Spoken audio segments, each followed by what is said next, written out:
Salut, je suis Xavier Coiffard et je vous présente Génération Remote, un podcast qui explore une nouvelle façon de travailler. L'idée c'est de comprendre comment est-ce qu'on peut travailler autrement. Dans ce podcast on parle de télétravail, de digital nomade et de comment se créer son propre mode de vie dans un monde de plus en plus numérique.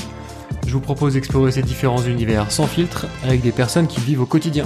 Si ces sujets vous intéressent, abonnez-vous.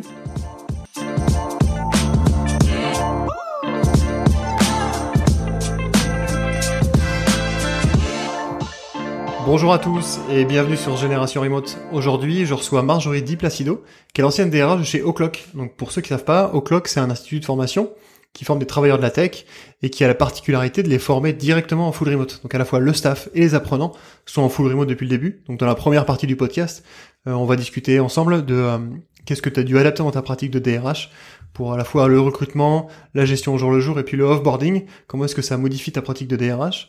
Et puis ensuite, dans la deuxième partie du podcast, on parlera de ton label, parce que tu as monté un label qui s'appelle Remote Friendly, qui est un label qualité dans lequel tu viens labelliser les entreprises qui suivent les bonnes pratiques de télétravail. Et tu fais aussi beaucoup d'évangélisation, notamment sur ton LinkedIn, sur les bonnes pratiques du télétravail, et tu mets en avant les entreprises qui pratiquent le télétravail, qui soit hybride d'ailleurs ou en full remote. Donc un podcast très complet aujourd'hui. D'ailleurs, je vous rappelle que si vous voulez soutenir ce podcast, vous pouvez aller sur generationremote.uncut.fm et acheter la carte de membre qui vous permet de rejoindre la communauté privée sur laquelle on parle de tous les sujets qu'on aborde sur le podcast et vous pourrez aussi discuter avec les invités. Mais revenons à toi, Marjorie. Est-ce que tu peux nous dire un petit peu comment est-ce que tu as rencontré le remote? À partir de quand est-ce que tu as commencé à travailler en remote? Alors moi, je connaissais le télétravail depuis quelques années puisque j'ai occupé une fonction de chasseur de talent dans le domaine du digital. Et c'est un univers dans lequel le télétravail était déjà présent depuis un certain nombre d'années, on va dire. Et donc, j'avais déjà rencontré des entreprises qui pratiquaient le télétravail et surtout des candidats qui souhaitaient être recrutés dans ce contexte-là. Donc, c'était avant O'Clock, mais on va dire que l'entreprise full télétravail native, là, vraiment, la découverte, elle s'est faite à travers mon expérience chez O'Clock. Ok, du coup c'est intéressant parce que toi t'occupais le poste de RH chez O'Clock et donc t'avais à la fois les étudiants et les profs, enfin on va dire le staff qui était en remote. Comment est-ce que t'as adapté ta pratique de responsable ressources humaines pour d'un fonctionnement classique présentiel à un fonctionnement full remote où en fait tu recrutais les gens via webcam et tout ça? Est-ce que t'as dû adapter les choses? Oui, alors en réalité, la transition, elle s'est faite même peut-être de manière un peu moins violente parce que au départ, quand je suis arrivée chez O'Clock, j'ai surtout accompagné les jeunes étudiants qui finissaient leur parcours chez O'Clock à trouver une entreprise pour les accueillir en CDI. Donc du coup, j'étais sur tout ce qui était technique de recherche d'emploi. J'échangeais beaucoup avec les entreprises aussi et avec les talents par rapport à leurs difficultés, à leurs souhaits de poursuivre aussi leur expérience du distanciel, comme ils avaient vécu leur formation. Ils voulaient le suivre aussi après derrière en entreprise.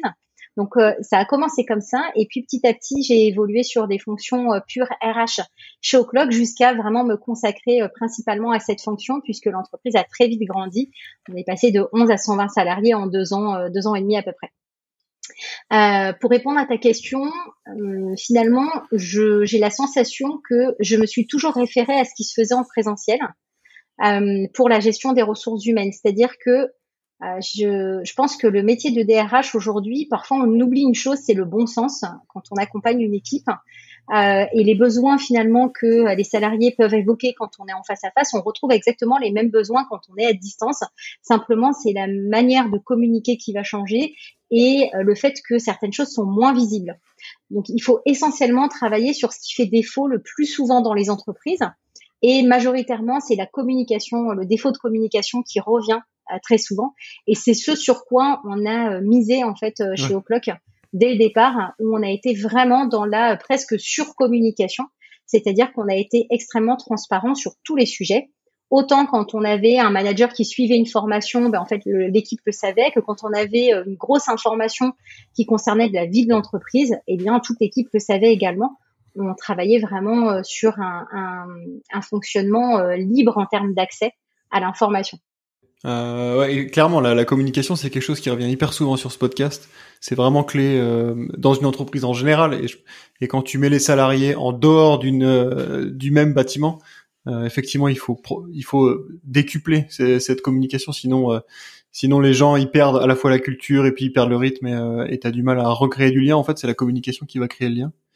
Euh, Ok, c'est intéressant. Et du coup sur les recrutements vraiment en tant que tels, les entretiens et tout ça, il y a des choses que tu as dû adapter ou que tu as dû remettre en question parce que faire un entretien en présentiel dans les locaux, c'est probablement pas la même chose que recruter quelqu'un qui est à plusieurs centaines de kilomètres que tu vois juste avec sa webcam.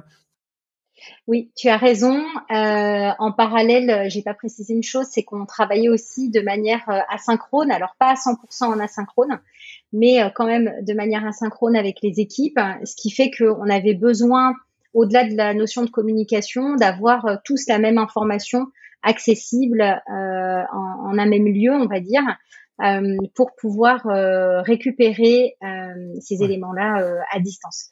Le recrutement en lui-même, alors moi je suis quelqu'un qui est très fan des détails, donc j'ai toujours fait très attention dans les recrutements que j'ai opérés, même avant en présentiel ou en mix télétravail. J'ai toujours fait très attention aux détails, c'est-à-dire que quand tu es en échange avec quelqu'un, dans tous les cas, je vais aller creuser les sujets pour lesquels j'ai observé qu'il pouvait y avoir soit un moment un peu de blanc ou bien un moment sur lequel tu passes très vite ou tu vois ces petits détails là en fait dans le recrutement à distance ils sont très très importants.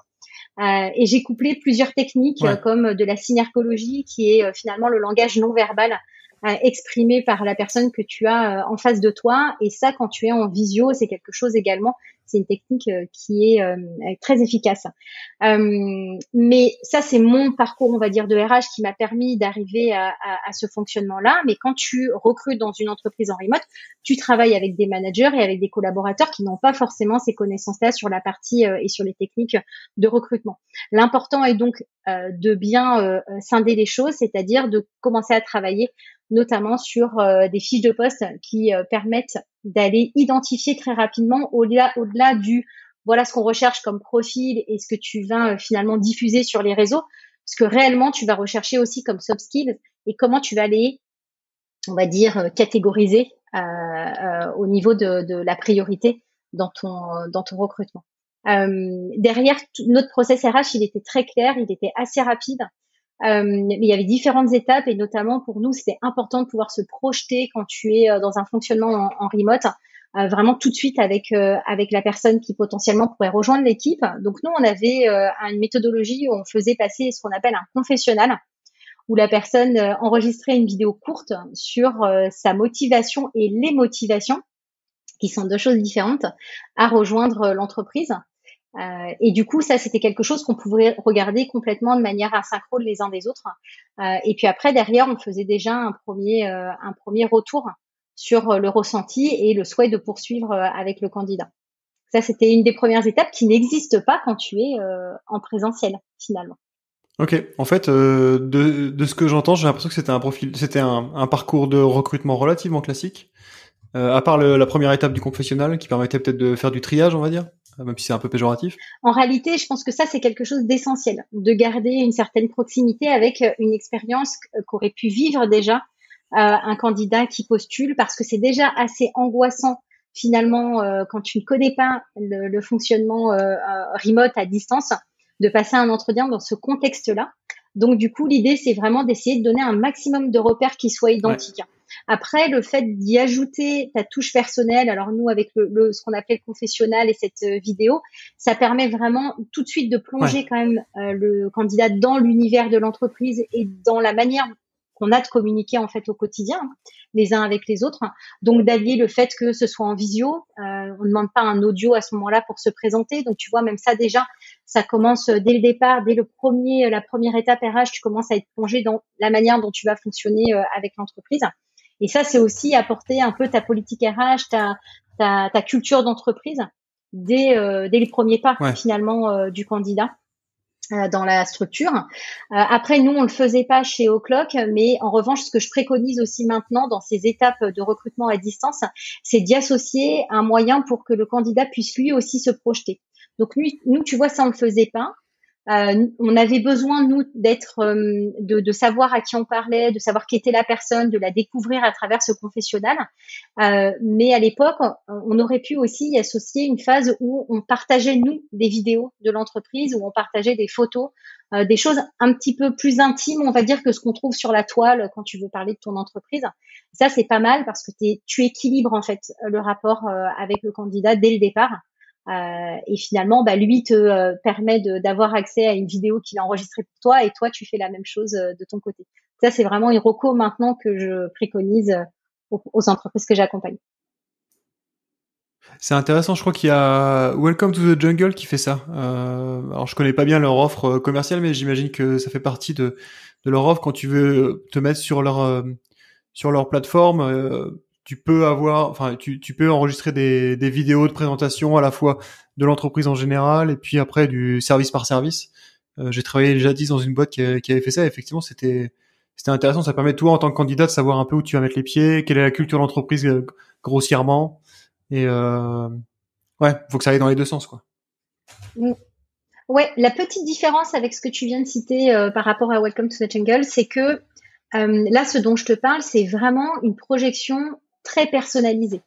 Limite, tu enregistres avant une vidéo avec le prénom de la personne où tu vas lui parler à elle parce qu'en fait, Ah, tu as d'accord. récupéré sa vidéo, tu l'en remercies et du coup, toi aussi, tu vas lui faire le tour en fait de l'entreprise à ta manière, c'est-à-dire pas une manière qui est commerciale comme on peut le trouver justement sur les pages carrières des entreprises, mais là vraiment quelque chose d'un peu plus exclusif, tu vois. Vraiment que tout de suite la personne, Ah, d'accord. c'est comme si elle venait dans tes bureaux finalement. Quand elle vient en présentiel dans tes bureaux, elle voit les collègues qui sont en train de parler à la machine à café, elle voit, tiens, s'il y a des photos au mur d'un événement qui s'est passé, etc. Donc un peu plus intime. Et ça l'aide vraiment à se projeter et notamment à aussi crédibiliser ta marque employeur, à la rendre plus authentique également. Ok. Ok. Très intéressant. Effectivement, ouais. Moi, ce que j'avais vu, c'était quelque chose de très très générique, qui était sur une page et que tout le monde pouvait voir, quel que soit son poste, que tu sois développeur ou secrétaire ou peu importe, t'avais à peu près la même vidéo. Ok, j'ai bien compris. Du coup, ça me permet de faire la transition aussi, parce que là, on a parlé de ton expérience chez O'Clock en tant que RH, et donc depuis 2021, t'es parti de chez O'Clock et tu as monté ton activité, et une partie de ton activité, ou même 100% de ton activité, c'est de créer un label de qualité pour les entreprises françaises, je crois. D'ailleurs, je suis pas sûr que ce soit que franco-française. Est-ce que tu peux nous en dire un peu plus sur quel est, pourquoi est-ce que t'es parti sur cette idée-là de label qualité? Et en quoi ça consiste? Oui, bien sûr. Alors, en effet, je suis partie il y a un tout petit peu plus, quasiment un an et demi maintenant de chez O'Clock.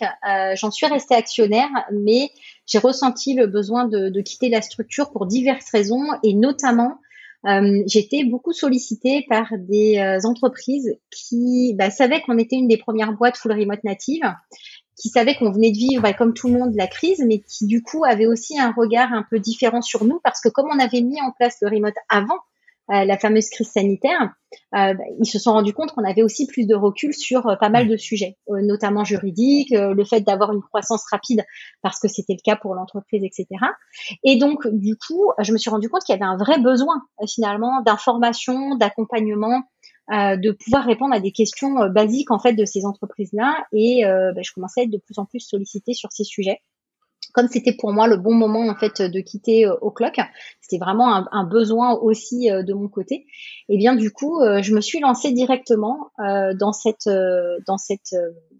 projet en fait de label, où on va dire que la version 1 et la version 2 ont été assez différentes, puisque la V1, quand je me suis lancée, n'était pas une version qualité, c'était uniquement le fait de pouvoir recenser les entreprises qui pratiquaient le télétravail et qui ne le pratiquaient pas pour une ou deux personnes, mais au moins 50% d'effectifs, et qui en fait se donnaient des moyens pour D'accord. pouvoir rendre la situation pérenne, on va dire.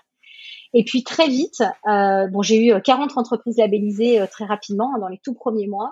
Et j'ai eu beaucoup de retours aussi de candidats, de talents, de salariés qui venaient me voir en me disant: Marjorie, le label c'est top. Il manque un élément par contre. Si moi demain j'ai envie de rejoindre une entreprise en télétravail, aujourd'hui il y en a de plus en plus qui le proposent. Mais en fait, télétravail chez l'un, ça veut pas dire la même chose que télétravail chez l'autre. Et comment je fais pour les distinguer? Et c'est là où vraiment je me suis rendu compte qu'en effet, la notion de qualité, elle était retrouvée nulle part à date. Tu ne pouvais pas savoir, sauf à part faire l'expérience toi-même finalement. Donc tout le parcours de salarié, du recrutement jusqu'à l'offboarding presque, pour savoir comment ça se passait. Voilà, et c'est comme ça qu'est née la version 2 du label, qui donc maintenant est un label qualité et qui est, on va dire, officiel depuis le mois d'avril, avec les toutes premières entreprises qui sont rentrées en phase de labellisation, qui ont commencé là sur ce mois de juin. Ok.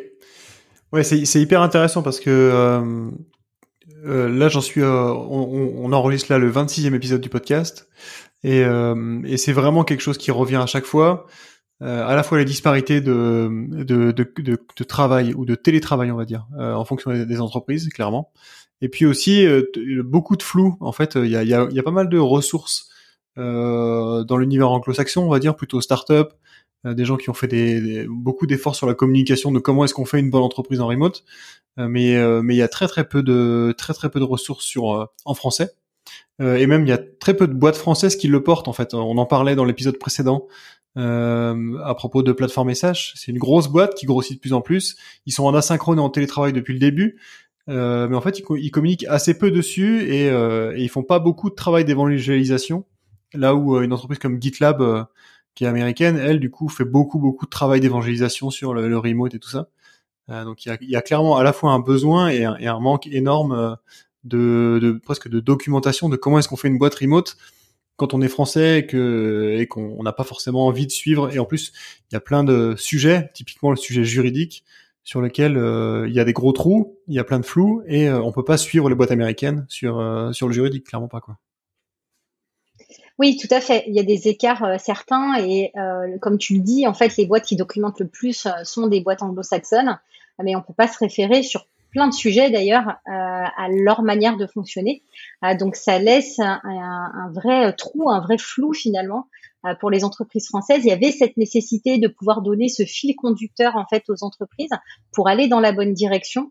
Et finalement, ça, que tu sois une petite structure qui démarre le remote ou que tu sois une entreprise qui le pratique déjà depuis quelques années, on se rend compte que toutes ont plus ou moins les mêmes lacunes en fait et les mêmes besoins d'information parce que voilà, ce sont des sujets sur lesquels en France on est encore tout petit finalement, on démarre à peine. Et dans ce que tu évoquais aussi, tu vois, moi maintenant, ça fait plusieurs mois que je travaille sur un tableau sur lesquels je mets en avant les entreprises qui pratiquent le télétravail. Donc tous les mois, je l'actualise, etc. Tous les mois, je découvre des entreprises. À minima, j'en ai entre 1 et 3 qui pratiquent le full télétravail déjà depuis plusieurs années. Et elles n'en parlent pas du tout. Okay. Elles ne communiquent pas du tout dessus. Ça. Ça, c'est très intéressant aussi de comprendre le pourquoi. Majoritairement, le pourquoi elles ne communiquent pas, c'est parce qu'elles ont peur par rapport au talent en fait qu'ils soient débauchés. Majoritairement, c'est des structures qui ont des équipes tech à un moment donné. Donc voilà, ouais. On sait, pénurie de talent dans ce domaine-là depuis plusieurs années maintenant. Donc du coup, ils font attention à ça, mais aussi parce qu'ils ont cette fameuse peur que le candidat les rejoigne pour les mauvaises raisons, c'est-à-dire uniquement pour le télétravail. Voilà, ça, c'est ce qui joue le plus dans le fait de pas trop communiquer sur le sujet. Ah, c'est intéressant. Qui ne communiquent pas dessus parce qu'ils ont peur de recruter des gens qui viendraient rien que pour ça. Mais du coup, ça veut dire qu'ils ont pas trop de mal à recruter, j'imagine, parce que moi, j'avais l'impression, en tant que travailleur de la tech, que justement, si tu voulais me draguer moi pour que je vienne travailler chez toi, t'avais plutôt intérêt à dire que tu étais en remote. Sinon, je regarderais. Enfin, maintenant, j'en suis rendu à un niveau où je regarderais même pas les annonces qui sont en présentiel, quoi. Ça va dépendre des équipes. Majoritairement, aujourd'hui, à l'instant T, on est plutôt dans des structures qui vont mettre en avant le fait d'être en télétravail pour attirer les profils. Mais c'est aussi, là, on parle majoritairement des entreprises qui ne communiquaient pas jusqu'ici autour du télétravail et qui seulement commencent à le rendre visible aujourd'hui. Et quand tu les questionnes, elles te disent, elles ne voulaient pas parce que elles avaient peur qu'on les rejoigne pour les mauvaises raisons. Aujourd'hui, cette peur, elle est toujours là, mais ils n'ont plus le choix.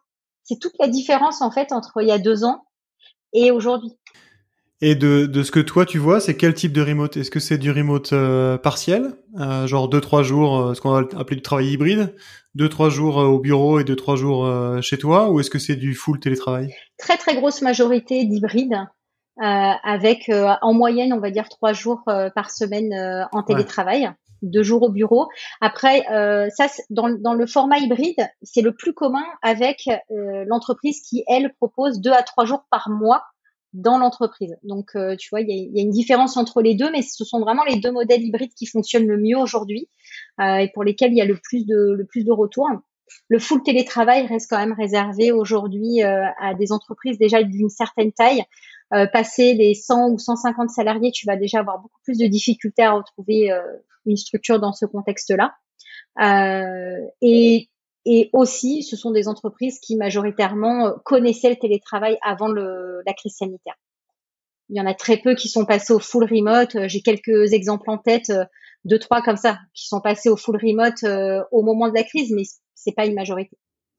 du coup c'est intéressant parce que moi j'ai l'impression, alors c'est peut-être juste mon avis, puis pour en avoir parlé du coup sur ce podcast et ailleurs, qu'en fait le fonctionnement hybride est probablement le pire fonctionnement ou le plus difficile à mettre en place, on va dire, parce que du coup, quand t'as des gens qui sont à la fois là et pas là, eh ben tu mets des pansements. J'ai l'impression, c'est-à-dire que notamment en termes de communication, tu mets pas en place vraiment les bonnes pratiques de communication parce que tu te dis de toute façon, je verrai la personne dans 2 jours, donc je lui dirai quand je pourrai.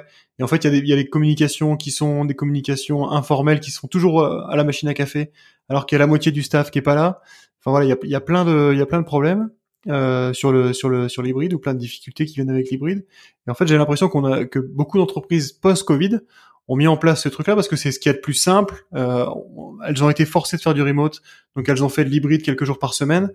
Et puis maintenant, les travailleurs le veulent et ça permet de faire du télétravail et de le vendre comme dire en disant je fais du télétravail sans vraiment modifier en profondeur la culture d'entreprise et les modes de communication d'entreprise et tout ça. Qu'est-ce que t'en penses toi de ça? Quelle est ton expérience là-dessus? Alors, bon, moi, en ayant vécu une expérience assez incroyable en full remote native, si demain je dois monter une structure, peu importe la taille, en remote, je choisirais le full remote pour l'équipe parce que, en effet, je trouve que c'est le moyen le plus facile finalement pour travailler en télétravail et pour fédérer des équipes. Tout Ouais. le monde a le même niveau de communication, tout le monde a les mêmes informations au même moment, tout le monde rencontre quasiment les mêmes difficultés du coup, et donc c'est plus facile d'en parler ensemble. Maintenant, sur la partie hybride, je crois qu'il y a vraiment deux typologies d'entreprises. Il y a les entreprises qui ont vraiment envie d'en faire leur culture d'entreprise et qui du coup investissent dans des bonnes pratiques dès le départ. Et tu vois, quand on a travaillé le label, justement, on a travaillé pour que ces entreprises-là, en fait, elles puissent justement aussi prétendre à ce type de labellisation, donc à avoir du télétravail de qualité. Mais du coup, ça nécessite certaines exigences, inévitablement, Ouais. notamment au niveau de, tout simplement, tu vois, je pense à la culture de l'écrit ou du feedback, hein, qui sont des éléments qui sont essentiels en télétravail et sur lesquels, Ouais. même quand tu es en hybride, en fait, tu dois avoir exactement le même fonctionnement sur ces sujets-là que si tu étais en full remote. Mais je crois aujourd'hui que l'hybride est le système dans lequel les entreprises rencontrent le plus de difficultés en effet. En tout cas, c'est un ressenti que je peux avoir à travers notamment l'expérience des salariés en entreprise. Certains vont être frustrés du coup de ne pas participer en effet à certaines conversations ou vont avoir la crainte finalement de ne pas pouvoir évoluer au niveau de leur carrière professionnelle de la même manière s'ils ne sont pas en présentiel que d'autres collaborateurs, Ouais. ou alors le lien social va être négligé. Tu vois, c'est tout bête, mais par exemple un manager qui va aller manger avec son équipe en présentiel et qui ne fait pas de télédéj avec les collaborateurs qui sont à distance, en fait, ça crée forcément une différence entre les uns et les autres qui va Ouais. générer des craintes, qui va générer un climat d'anxiété, etc., etc. Donc après, c'est un cercle vicieux. Je crois que les entreprises en hybride, majoritairement, celles qui ont fait ce choix-là, sont des structures qui l'ont fait un peu par défaut pour suivre le mouvement. Mais en revanche, j'ai eu de magnifiques découvertes et à travers la labellisation, Ouais. c'est ça que ça sert, hein, clairement. C'est de découvrir des entreprises hybrides qui ont des fonctionnements incroyables, basés sur justement des structures qui sont en full remote, avec les bonnes pratiques du full remote, adaptées en fait à des entreprises qui ont ce mix entre travail au bureau finalement, coworking même, ou travail à la maison. Ouais, on en parlait pareil sur ce podcast avec Paul qui est le CEO de Haddock il y a quelques épisodes. Qui lui du coup a monté une startup. Ils sont une quinzaine, je crois. C'est une petite boîte encore, mais et ils sont en hybride par choix. Mais du coup, ils ont effectivement mis en place plein de choses qui fait qu'il arrive à avoir les bons côtés du remote et les bons côtés aussi du présentiel. Mais c'est parce il y a eu une vraie volonté de mettre ça dans la culture de la boîte, de même changer la culture de la boîte pendant le Covid. Et maintenant, ils ont une pratique du télétravail hybride qui est saine. Mais oui, effectivement, j'ai le même ressenti que toi. J'ai l'impression que beaucoup font de l'hybride par défaut parce que c'est pas si dur de passer du présentiel à du 2 jours par semaine en télétravail. Mais en fait, tu perds beaucoup de choses au passage, quoi. Le passage au télétravail et au remote, que ce soit full ou hybride ou partiel, ça demande un vrai changement de culture, quoi. Oui, un vrai changement de culture, et je crois aussi il faut se sortir la tête du guidon, c'est-à-dire que ces entreprises qui le mettent en place, souvent elles sont très cloisonnées en fait dans leur manière de fonctionner au niveau RH, et elles ne prennent pas de la hauteur. Elles oublient d'aller échanger avec des entreprises qui ont mis en place le télétravail de manière hybride ou pas. Et en fait, d'aller en retirer le meilleur, c'est tout l'intérêt, tu vois, moi, de la communauté que j'ai créée en parallèle. J'ai une petite communauté Slack avec des CEO et des DRH de boîtes en télétravail, sur lesquels les uns et les autres peuvent aller se questionner quand ils veulent, en public, en privé, comme ils ont envie. Ils sont hyper libres sur ça. Et quand ils ont des questions, ils peuvent aller les poser dessus et avoir le retour de personnes qui ont vécu l'expérience, qui se sont posées les mêmes questions. Si je prends l'exemple du juridique dont tu parlais tout à l'heure, il y a des questions qui reviennent systématiquement sur tiens, j'ai mon salarié qui veut partir à l'étranger, qu'est-ce que je fais? Parce que je suis une boîte où j'accepte le remote, mais en même temps, oui, mais pas trop loin. Donc, tu vois, comment vous avez fait, vous, dans vos entreprises? En fait, l'entreprise qui te dit aujourd'hui, oui, mais j'ai pas le temps de participer à ça. Oui, mais j'ai pas le temps d'aller échanger, d'aller discuter. En fait, c'est une boîte sur laquelle on sait que il va y avoir un gros risque d'échec au niveau du télétravail, parce qu'il n'y a qu'en échangeant avec des personnes qui font la même pratique entre guillemets du télétravail que tu vas pouvoir t'améliorer et aller dans le bon sens. Sinon, tu ne vas pas pouvoir ni anticiper les erreurs possibles, ni adopter les bonnes pratiques finalement. Ouais, complètement d'accord avec toi. Ça demande ce passage au télétravail demande un vrai effort et une vraie capacité d'adaptation aussi. Du coup, ma question c'est peut-être toi avec ton expérience de maintenant 1 an et demi, quelles sont les erreurs que tu vois toujours passer sur les entreprises qui sont passées au remote? Quelles sont un peu les erreurs que tu vois à chaque fois, les questions que tu vois à chaque fois, ce genre de trucs? Ouais. Bon, les questions majoritairement c'est sur l'aspect légal. Ça va être comment je fais alors pour une entreprise qui est en hybride, comment je fais avec une équipe qui est en présentiel et l'autre qui est à distance pour arriver sur un même pied d'égalité sur tel et tel sujet. Voilà, donc ça c'est des choses qui reviennent très souvent. La question sur les déplacements, même quand ils sont pas à l'étranger, hein, c'est bon, j'ai mon salarié qui en fait là on est à Paris, il veut aller à Marseille, il doit rentrer 2 jours par semaine, il doit venir au bureau. Comment je fais? Est-ce que du coup ça va aller avec ma politique RSE à côté, etc. Donc voilà, des questions qui tournent autour de ces sujets-là. C'est celles qui reviennent le plus souvent, donc plutôt la partie juridique majoritairement et beaucoup aussi sur la notion de qualité de vie au travail. Maintenant, dans les erreurs que je peux constater, souvent je remarque que les entreprises elles foncent un peu tête baissée, sans préparer le télétravail. Et c'est là où on voit la différence entre un mode de télétravail et une mode. Clairement, celle qui ne prépare pas, elle l'utilise comme une mode, elle l'utilise pour la question marketing, surtout attractivité, marque employeur, alors que celles qui bossent en amont avant de le mettre en place, c'est celles qui ont sondé les équipes, qui ont essayé de savoir en fait si l'équipe avait envie de travailler en full remote, si elle préférait revenir au bureau de temps en temps. Parce que très majoritairement, quand tu demandes aux entreprises, mais tiens, mais du coup, pourquoi vous avez opté pour l'hybride avec 1 jour par mois ou bien 2 jours par semaine, peu importe. En fait, c'est un peu au doigt mouillé, quoi. Tu vois, elles n'ont pas vraiment sondé les équipes. Elles ont estimé que c'était une bonne rythmique. Oui. Mais estimé par rapport à quoi? La direction. Oui, d'accord. Mais du coup, en général, pour donner une direction, tu as besoin aussi d'aller puiser des informations auprès de ceux qui derrière sont censés adhérer finalement. à la vision, à l'objectif à atteindre, à le comprendre en tout cas. Ouais. Au moins à le comprendre. Et s'il n'y a pas d'adhésion, en fait, derrière, tu ne vas pas retenir tes talents. Après, dans les erreurs que je vois beaucoup, c'est l'oubli des moments off. D'ailleurs, je pense à quelqu'un qui m'en parlait très récemment, un chef d'entreprise qui me disait, je me suis pris quand même une sacrée claque parce que mes équipes m'ont reproché justement de pas être sur cette partie de présence plus personnelle. Ça, c'est quelque chose qui revient extrêmement souvent aussi, le fait de finalement, quand on passe en télétravail, d'avoir des canaux de discussion qui ne sont qu'exclusivement orientés boulot. Et où derrière, on oublie qu'au travail, quand on est en présentiel, encore une fois, c'est du bon sens. Tes équipes, elles ne parlent pas que travail.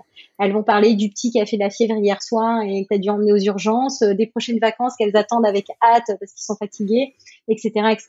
Et en fait, si tu n'as pas d'espace de travail sur ton Slack pour aller parler d'autre chose que du pur boulot, en fait, ça va être un vrai frein à l'épanouissement de ta team.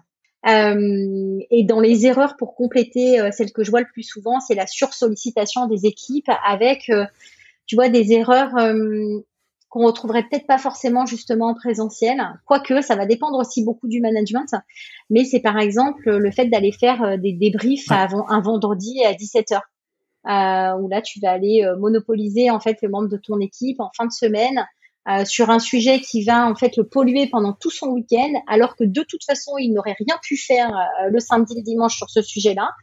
Donc ça pouvait attendre le lundi, c'était pas urgent. Et donc là on est sur de la sursollicitation, pas forcément en quantité mais côté qualité. Et après côté quantité, la sursollicitation, ou même à 20h, c'est tellement facile d'aller envoyer un petit message sur Slack et de se dire la personne elle le regardera quand elle le regardera. Oui, mais sauf que son téléphone elle l'emmène dans son lit le soir, qu'elle va aller scroller, qu'elle va voir ta notification, et donc ça c'est pas bon.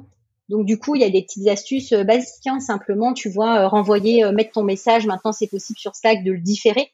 Donc t'as pas envie d'oublier, tu le notes, mais par contre tu le diffères au lendemain à 9h et ça sera très bien. Et puis le fait aussi d'inciter les salariés à utiliser des outils de déconnexion comme Opal, qui est un super outil pour pouvoir déconnecter du téléphone toutes les notifications pro. Voilà, mais ça, la sursollicitation, c'est quelque chose qui revient souvent. On parle beaucoup du droit à la déconnexion, mais finalement, dans la pratique, le manager va très très peu finalement en tenir compte. Donc voilà, gros bémol sur cette partie-là. Ouais, ça c'est un vrai marronnier sur ce podcast. Comment est-ce que quand tu travailles chez toi ou en télétravail, comment est-ce que tu fais pour cloisonner ton pro et ton perso?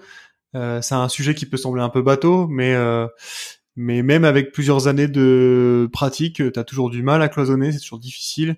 T'as pas ce fameux trajet en transport en commun ou en voiture qui te permet de vraiment cloisonner ton boulot de ton perso. Et effectivement, avec le téléphone et tous les outils numériques, c'est pire. Alors je sais que moi, typiquement, j'essaye de pas mettre ou je ne mets pas les trucs qui ont relatif au boulot sur mon téléphone, sinon je bosse tout le temps en fait. J'arrête jamais. Ouais, je comprends complètement. C'est une très bonne pratique, hein. Ça, c'est vraiment quelque chose qui doit s'inscrire finalement presque dans le règlement intérieur de l'entreprise, j'ai envie de dire, et dans la charte de télétravail aussi. Ça fait partie de ce qui va permettre aux salariés de gagner en qualité de vie en télétravail. Et c'est essentiel. Ça fait vraiment partie des premiers gestes à proposer, même pendant les phases d'onboarding, tu vois, s'arrêter sur ce sujet-là. Et pas que pour faire joli, vraiment que ça se retrouve après dans la pratique, et même, j'ai envie de dire, de la part du manager en priorité. Parce qu'en fait, si le manager lui-même est le premier à être surconnecté, en fait, ses équipes vont faire pareil. Il n'y aura pas de mystère. C'est un peu pareil avec les vacances, tu vois. C'était un sujet.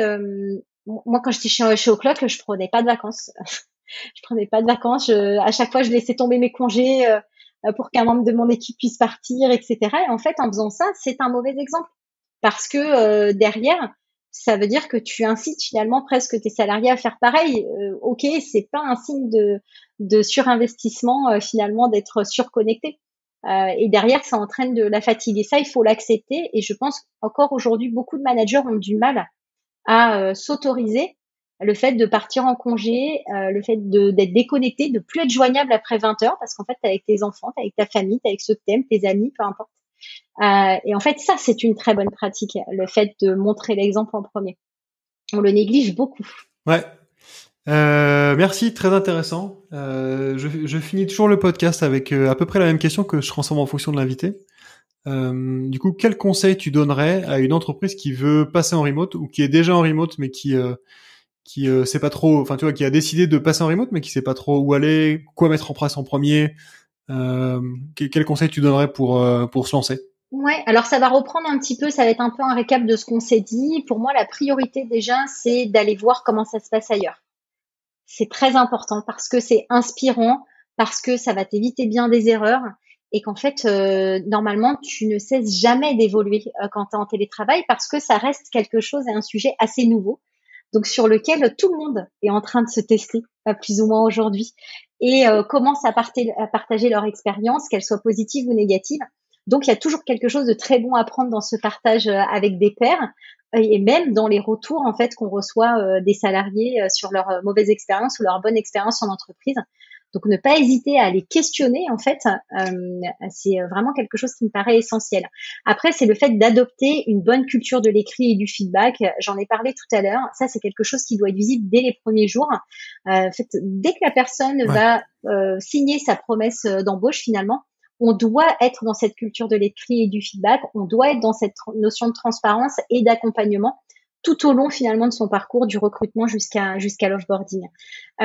Pour moi, le feedback, quand je parle de feedback, c'est dans les deux sens. C'est pas uniquement le manager vers le salarié. C'est essentiel que les salariés puissent faire un retour au manager aussi et se sentent libres de pouvoir le faire. Voilà, donc beaucoup de communication finalement. Tu vois, on en parlait en tout début de podcast, pardon. Et c'est un peu ce qui va conclure ce podcast. J'ai l'impression, c'est que la communication, c'est vraiment pas un mot qu'il faut prendre de manière légère. C'est quelque chose qui est le fil conducteur du télétravail aujourd'hui dans son contexte de réussite, du début à la fin.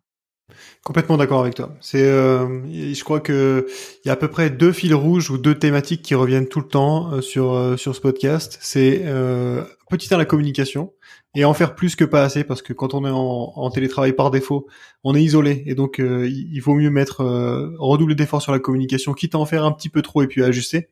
Et puis la deuxième, c'est la confiance vraiment et ça rejoint aussi ce que tu disais sur les feedbacks. Être capable de recevoir des feedbacks aussi de ses employés, de faire confiance à ses employés parce que micromanager en télétravail, ça ne fonctionne pas. Et donc voilà, confiance et communication, c'est vraiment les deux mamelles du télétravail, on va dire. Ok, merci beaucoup Marjorie pour cet entretien. Où est-ce qu'on peut te retrouver en ligne si on veut te poser des questions? Alors, tout simplement, le plus simple pour me joindre, c'est directement sur LinkedIn à Marjorie Di Placido. Vous pouvez me contacter en MP. Je réponds toujours aux messages, soit à l'écrit, soit en vocal, mais il y a toujours une réponse qui suit à un message. Ça marche. Ben, je mettrai ton LinkedIn dans la description du podcast. Merci beaucoup pour cet entretien. C'était très enrichissant. Avec plaisir. À bientôt.